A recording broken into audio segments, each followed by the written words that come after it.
आलू बुखारा के अंदर अल्लाह ताला ने बेशुमार किस्म की न्यूट्रिशन वैल्यूज़ रखी हुई हैं। इस वजह से ये एक हाई वैल्यू फ्रूट के तौर पे भी जाना जाता है। तरनाब पेशावर के एरिया में फजल मनानी आलू बुखारा जो है वो सबसे टॉप वेराइटी है। इसकी मेंटेनेंस अच्छी होती है तो वो फिर 4 लाख से 5 लाख रुपए पर एकड़ भी ये फिर सेल होता है।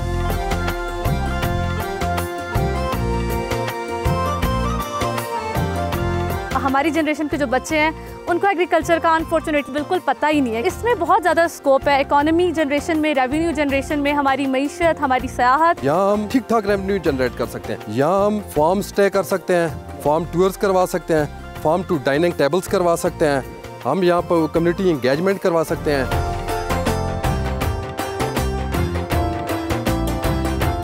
हमारे इदारे एग्रीकल्चर रिसर्च इंस्टीट्यूट, हम स्पेशली जो फूड टेक्नोलॉजी सेक्शन है, ट्रेनिंग फ्री में मिल जाती है, जिसमें जैम बनते हैं, स्क्वाशेस बनते हैं, कैंडीज़ बनती है, मुख्तलिफ़ किस्म के पिकल्स, केचप, मुख्तलिफ प्रोडक्ट्स। नाज़रीन, आलू बुखारा देखने में कितना खुशनुमा फ्रूट है, खाने में उतना ही फ़र्क बख्श भी है। आलू बुखारा के अंदर अल्लाह ताला ने बेशुमार किस्म की न्यूट्रिशन वैल्यूज़ रखी हुई हैं। इस वजह से ये एक हाई वैल्यू फ्रूट के तौर पे भी जाना जाता है। ऐसे में ज़रूरत इस बात की है कि हम अपने किसान को इसकी वैल्यूएशन सिखाएं, चूँकि हम अरबों रुपए का ड्राई आलू बुखारा बाहर से मंगाते हैं। इसके साथ फार्म की बेहतर मैनेजमेंट कैसे की जा सकती है, इसी टॉपिक पे बात करने के लिए आज हम आए हुए हैं एग्रीकल्चर रिसर्च इंस्टीट्यूट तरनाब में। यहाँ पे हम आपकी डिफरेंट एक्सपर्ट से बात कराते हैं। आइए चलते हैं।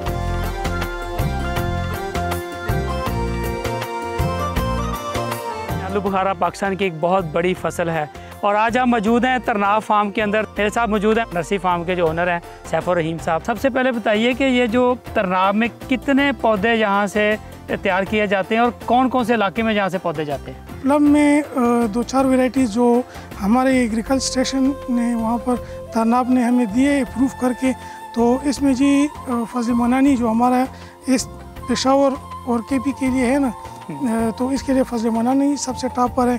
और इससे थोड़ा फिर अपर एरिया के लिए जो है ना वो फिर ब्लैक अंबर हो गए और स्टेनले हो गए। अच्छा, ये बताइए कि यहाँ पे कितने एरिया में नर्सरियाँ बनी हुई हैं? एग्रीकल्चर रिसर्च इंस्टीट्यूट तरनाब फार्म की बदौलत यहाँ पर हज़ारों एरिया पर इधर नर्सरी मौजूद है, वहाँ पर लाखों बंदे इसमें इंगेज है और वो यहाँ पर पौधों की प्रोडक्शन कर रहे हैं। थ्रू आउट पाकिस्तान जा रहे हैं यहाँ से, और यहाँ से हम ज़्यादातर लाहौर भी भिजवाते हैं, सिंध भी भिजवाते हैं, बलूचिस्तान भिजवाते हैं। जहाँ पर फ्रूट्स वाले पौधों की डिमांड होती है वहाँ पर हम भिजवाते हैं। क्या ये पौधे पत्तों में तैयार किए जाते हैं या तरनाब से जाते हैं? अल्लाह पाक ने हर एक साइल को मुख्तलिफ स्पेशलिटी दे रखी है।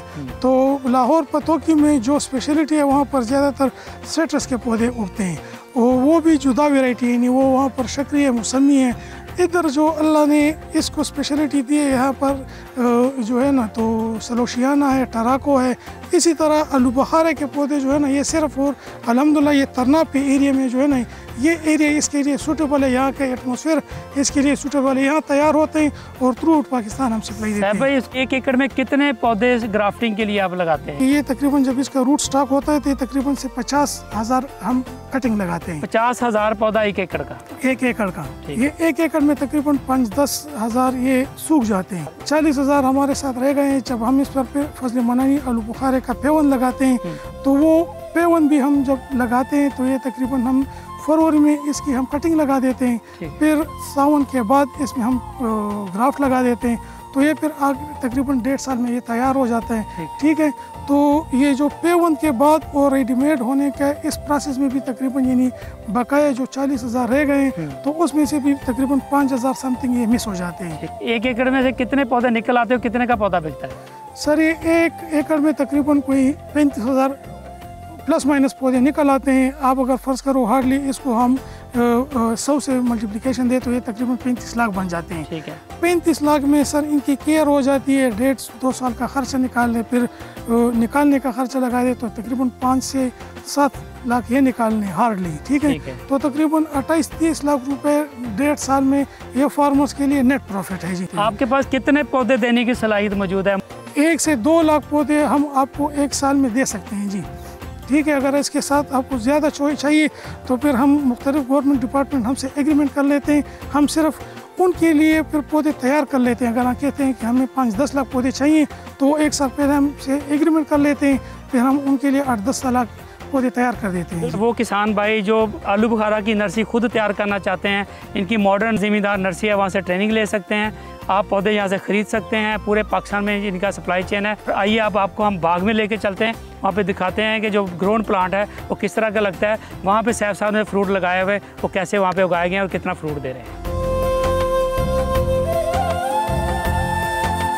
अभी हम मौजूद है तन्नाब फार्म पेशावर में और मेरे साथ मौजूद हैं सैफ और रहीम साहब। आपके पास यहाँ पे कितना रकबा है और आप कब से फार्मिंग कर रहे हैं? हमारी अल्हम्दुलिल्लाह यहाँ पर 20 एकड़ ज़मीन है, तो वहाँ पर हम मुख्तलिफ फलदार पौधे भी तैयार करते हैं और वहाँ से फिर हम थ्रू आउट पाकिस्तान सप्लाई भी देते हैं। बिल्कुल। यहाँ पे कितने एकड़ पे आपके पास ये आलू बुखारा लगा हुआ है और कौन सी वैरायटी कौन सी है ये? सर अब जब हम ये जिस खेत में खड़े हैं तो ये अल्हम्दुलिल्लाह तकरीबन कोई 2-4 एकड़ पर ये आलू बुखारे का बाग है और हमारे तन्नाब पेशावर के एरिया में फजल मनानी आलू बुखारा जो है वो सबसे टॉप वेराइटी है। बिल्कुल ठीक। इसके अलावा ब्यूटी भी है लेकिन उसकी प्रोडक्शन थोड़ी कम है, और सर्द इलाकों में स्टेनले आलू बुखारा है। तो इस इलाके का जब सीज़न ख़त्म हो जाता है तो उसके बाद फिर स्टेनले जो वाना वज़ीरिस्तान की साइड पर है तो या ये मरी की साइड पर आप देख लेना, तो वहाँ पर अब उनकी प्रोडक्शन जो है ना वो रेडी है। और इस एरिया में 1 एकड़ में तकरीबन इसके पौधे लगते हैं 130 से 140 पौधे लगते हैं। अगर फ़र्ज़ करो इसमें एक टेक्निकल पॉइंट है, अगर फ़र्ज़ करिए फार्मल इसके साथ फर्टिलाइज़र वगैरह यूज़ कर लेता है और इसकी मेंटेनेंस अच्छी होती है तो वो फिर 4 लाख से 5 लाख रुपए पर एकड़ भी ये फिर सेल होता है। लेकिन ज़ाहिर बात है अगर आप फ़र्ज़ करो अपने पौधों के साथ अपने बच्चों की तरह मोहब्बत नहीं करोगे और उसकी सही केयर नहीं करोगे तो उसकी प्रोडक्शन भी जी कम होगी। क्या फार्मर को आलू बुखारे की फार्मिंग में आना चाहिए? आप क्या एडवाइस करेंगे? अपने ज़मीन को खुद अपनी निगाह से देखोगे, ठीक है, कि इस आपकी मिट्टी के लिए इस का लेबॉरेटरी टेस्ट आपने करवाने के इसके लिए सूटेबल कौन सी फ्रूट के पौधे हैं। अगर आपने वहाँ पर आलू बुखारे के पौधे लगाने तो फिर हमारे जो एक्सपर्ट्स हैं एग्रीकल्चर रिसर्च और एक्सटेंशन में, वहाँ से आप उनसे पूछें कि हमारे इस एरिया के लिए कौन से आलू बुखारे की वैरायटी सूटेबल है। फिर आप वो आलू बुखारे का पौधा जब हम आपको देंगे तो आपने उसकी सही लुक आफ्टर करना है, उसकी सही केयर करनी है। तो आपने जब उसकी सही केयर करनी है तो वो इंशाल्लाह फिर आप के वो डबल फ़ायदा आपको देगा और डबल प्रोडक्शन भी आपको देगा। तो अल्हम्दुलिल्लाह मैं कहूँगा कि इससे ज़्यादा इस पर मेरे सेंस में बागात पर इन्वेस्टमेंट कम है और इसकी जो है ना आउटपुट इसकी ज़्यादा है।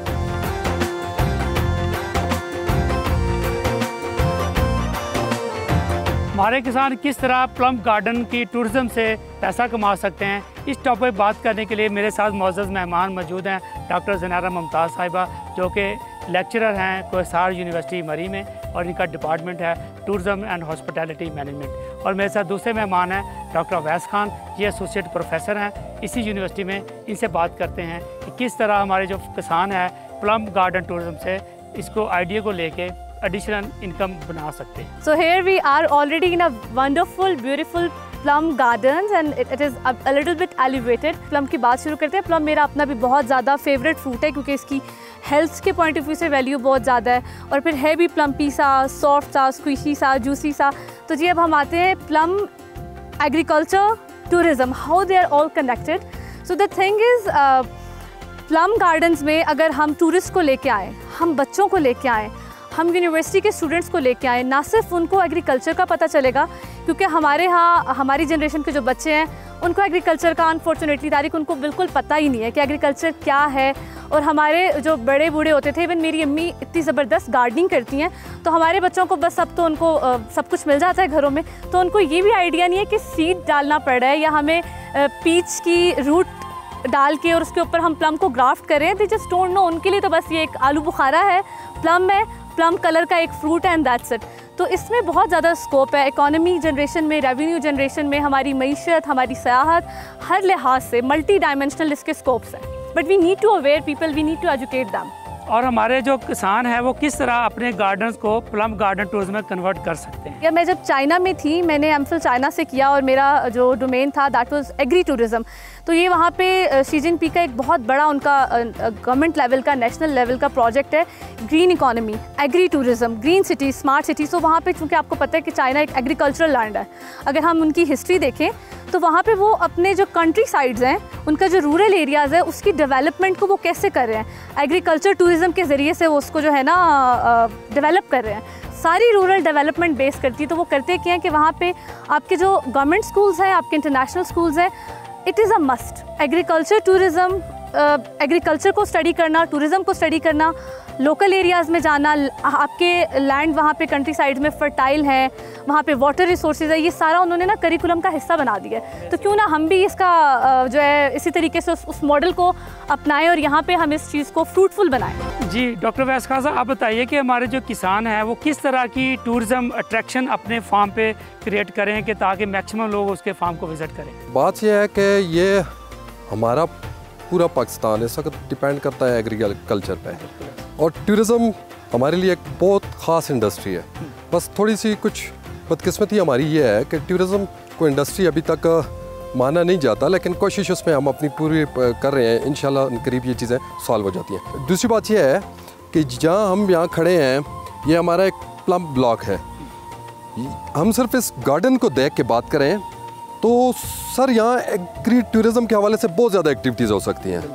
यहाँ हम फार्म स्टे कर सकते हैं, फार्म टूर्स करवा सकते हैं, फार्म टू डाइनिंग टेबल्स करवा सकते हैं, हम यहाँ पर कम्युनिटी इंगेजमेंट करवा सकते हैं, हम यहाँ एम्प्लॉयमेंट ज़्यादा से ज़्यादा दे सकते हैं। द मोस्ट इम्पॉर्टेंट थिंग, यहाँ अगर हम ये वाली एक्टिविटीज़ करते हैं, जो इस वक्त हमारे मुल्क की अवलीन तरजीह है, रेवेन्यू जनरेशन। यहाँ रेवेन्यू जनरेट, हम ठीक ठाक रेवेन्यू जनरेट कर सकते हैं। जैसे कि आप देख रहे हैं, ये इसका एक सीजनल फ्रूट है प्लम, ये ख़त्म हो जाता है, फिर पूरा फार्म, लश ग्रीन फार्म आपके पास पड़ा है। आप यहाँ बहुत ज़्यादा एक्टिविटीज़ करवा सकते हैं। आप अपने ट्रेडिशनल एक्टिविटीज़ करवाएं, folk music, local dance traditions, ये आप यहाँ करवा सकते हैं। लोकल आर्टिस्ट को आप यहाँ इंगेज कर सकते हैं, जिससे आपको सबसे ज़्यादा ये फ़ायदा होना है कि आपका ये पूरा साल ये आपके टूरिस्ट अट्रैक्शन का ये एक पॉइंट बना रहेगा। हमारे मुल्क में इस वक्त सबसे ज़्यादा जो ज़रूरत है, रेवेन्यू जनरेशन की ज़रूरत है। मुल्क आप देख रहे हैं बहुत मसाइल से दो चार है। अगर आप टूरिज़म को एक इंडस्ट्री कंसिडर करें तो यकीन करें, तुर्की, मलेशिया, यही सेम पोटेंशियल उन लोगों के पास है। वो सालाना बिलियंस ऑफ डॉलर अर्निंग कर रहे हैं। मलेशिया भी बिलियंस ऑफ डॉलर अर्निंग कर रहे हैं, हम क्यों नहीं कर रहे? हमारे पास वो सब कुछ है जो अल्लाह ने हमें इस खत्ते को वो सब कुछ दिया हुआ है। सिर्फ यहाँ ज़रूरत है एक इफेक्टिव मैनेजमेंट की, लोगों की ज़रूरत है। लोग आपके पास काबिल तरीन लोग यहाँ पड़े हुए हैं, आपने सिर्फ और सिर्फ चीज़ों को मैनेज करना है। हमारे जो फार्मर्स हैं, आप उनको ज़्यादा से ज़्यादा रिलीफ दें। माशाल्लाह बहुत ज़बरदस्त वो वर्किंग कर रहे हैं, सिर्फ ज़रूरत है थोड़ी सी ट्रेनिंग की। हमारी गवर्नमेंट सेक्टर से ये रिक्वेस्ट है कि अगर आपने अपने मुल्क को आगे लेके जाना है, आप ज़्यादा से ज़्यादा फार्मर पे फोकस करो, एग्री टूरिज़म पे फोकस करो। आपके फार्मर्स आपकी बैकबोन है, आप उन पे फोकस करो। आपको ज़रूरत है, आपके पास काफ़ी, आपके पास इस इंडस्ट्री में प्रोफेशनल लोग हैं। सिर्फ ज़रूरत है, सिर्फ थोड़ी सी ज़रूरत है कि आप उनको लेके आगे चले जाएं। Thank you very much doctor वैस खान, आपका बहुत शुक्रिया। डॉक्टर ज़नारा मुमताज़, आपका बहुत शुक्रिया।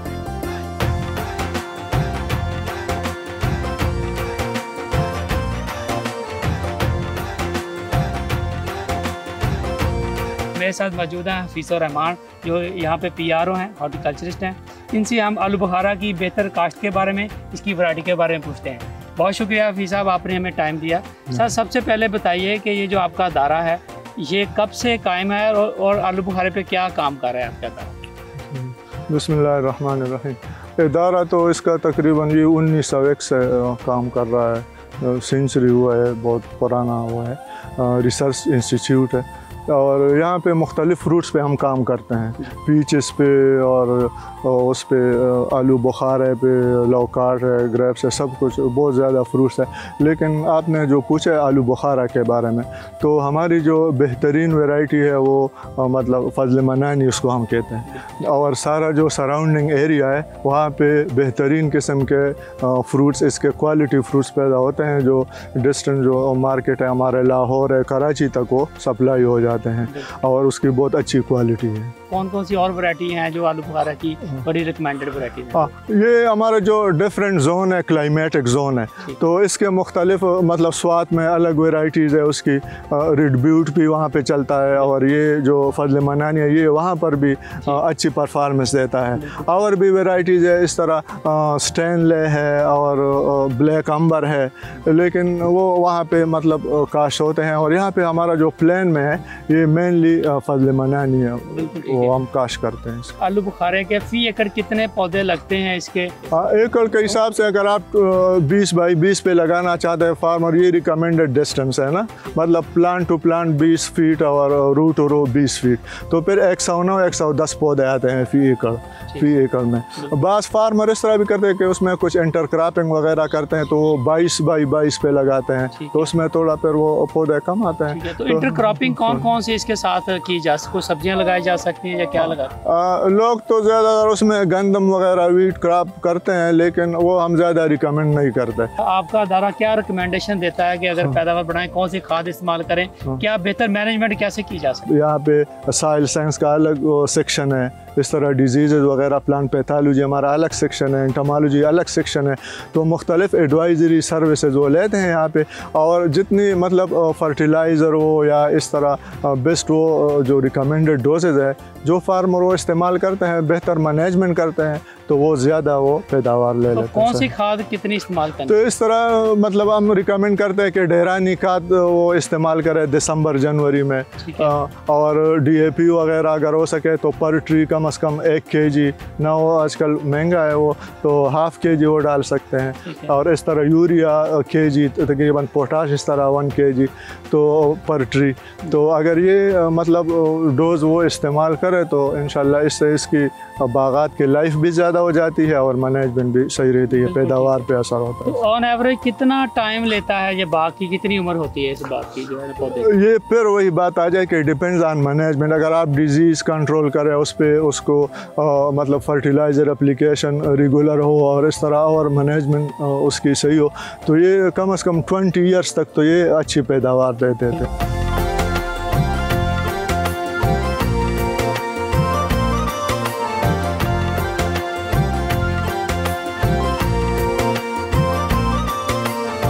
अभी मैं मौजूद हूँ एग्रीकल्चर रिसर्च इंस्टीट्यूट तरनाब पेशावर में, और ये एक फूड सेक्शन है यहाँ पे फूड टेक्नोलॉजी का, और मेरे साथ मौजूद है मुकरम शाह जी।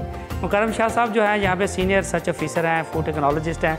आज हम बात कर रहे हैं आलू बुखारा की वैल्यूडेशन के ऊपर। जी शाह जी, सबसे पहले तो बताइए कि आलू बुखारा की जो वैल्यूडेशन है ये ज़रूरी क्यों है? प्लम जो है ना खैबर पख्तूनख्वा स्पेशली पेशावर रीजन का एक बहुत ही ज़रूरी फ्रूट है, और किसानों ने बहुत ज़्यादा रकबे पे इसकी काश्त की है और बहुत मशहूर है सारे पाकिस्तान में। अब जाके तो आपको पेशावर से आलू बुखारे का वो मिल जाएगा। तो आलू बुखारे में मोस्टली हमारे साथ 30 हर फ्रूट में 30 से 40% तक हमारी लासेस होती है, पोस्ट हार्वेस्ट लासेस की, और उस लासेस को कंट्रोल करने के लिए हम वैल्यू एडिशन की तरफ चले जाते हैं। मोस्टली क्लाइमेट चेंज की वजह से जो हमारे तूफ़ान आते हैं, बारिश आती है, वहाँ से जो प्री मैच्योरिटी से पहले बहुत ज़्यादा फ्रूट गिर जाते हैं। तो यहाँ पे ज़मींदार हज़रात आके या भाई आके वहाँ पे उसकी वैल्यू एडिशन करते हैं, उसे अचार बनाते हैं, उसकी जैम बना लेते हैं और उसकी स्क्वाशेस बना लेते हैं। स्क्वाशेस के साथ साथ फ्रूट लेदर पे भी काम जारी है। अच्छा।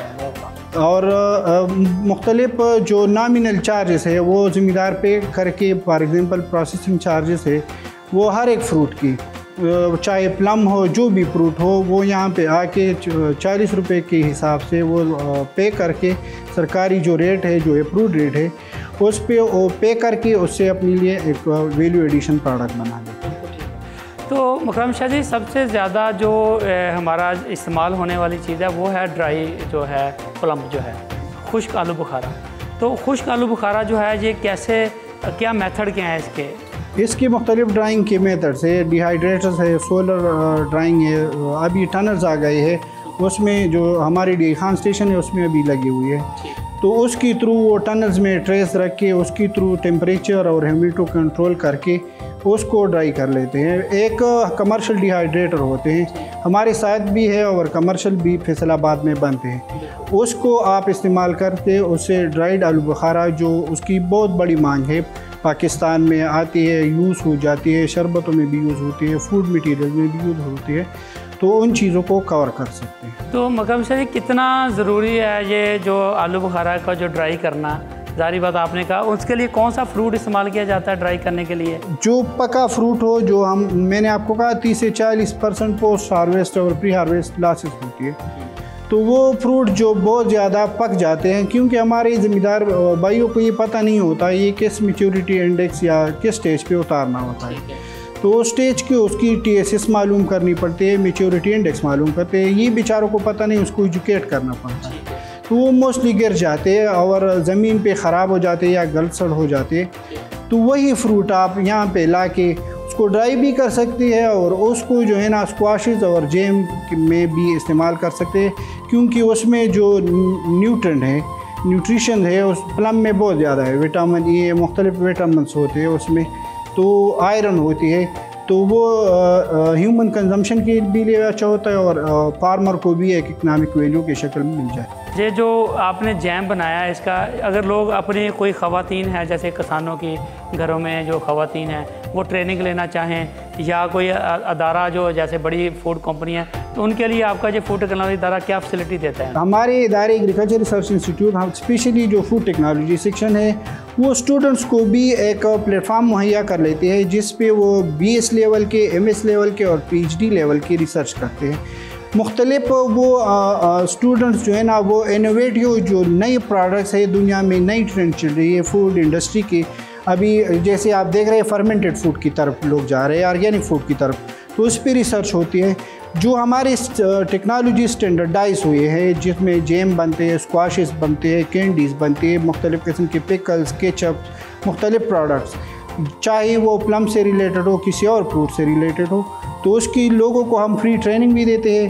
स्मॉल SME जो बनाते हैं या स्मॉल एंटरप्रेन्योर में वो इंटरेस्टेड हो, उसको हम टेक्निकल असिस्टेंस और गाइडेंस भी देते थे, और जो लोग आते हैं तो उनको ट्रेनिंग फ्री में मिल जाती है, कोई उनसे चार्जेस नहीं ली जाते। Thank you very much मकरम Shah साहब, बहुत शुक्रिया आपका। जी तो नाज़रीन, आपने देखा कि हमारे जो मुल्क का किसान है, वो इतनी बड़ी जो हाई वैल्यू फ्रूट है, उसमें से बहुत कम पोर्शन जो इनकम का है वो हमारे किसान को जो है ना पहुँचता है। हमारा कंज्यूमर 500 रुपये तक फ़ी किलो भी आलू बुखारा ख़रीदता है, लेकिन उसका 50-60 रुपये ही हमारे जो किसान है उनको मिलता है। ऐसी सूरत में हमारा किसान जो है इसकी वैल्यू एडिशन करके अपने फार्म की हाई वैल्यू इस प्रोडक्ट बना के, इसके साथ साथ जो हम वैल्यू एडिशन की बात की है, इसकी फार्म की टूरिज़म को प्रमोट करके अपने फार्म को सस्टेनेबल कर सकता है और अपने ख़ानदान के लिए बेहतरीन पैसे जो है वो कमा सकता है। उम्मीद है कि आज के प्रोग्राम में जो मालूमात हमने आपको दी हैं वो आपके लिए बहुत ही यूज़फुल साबित हुई होंगी। अपने होस्ट तारक तनवीर और मेरी टीम को दीजिए इजाज़त और आप देखते रहिए किसान का पाकिस्तान, सिर्फ डिस्कवर पाकिस्तान।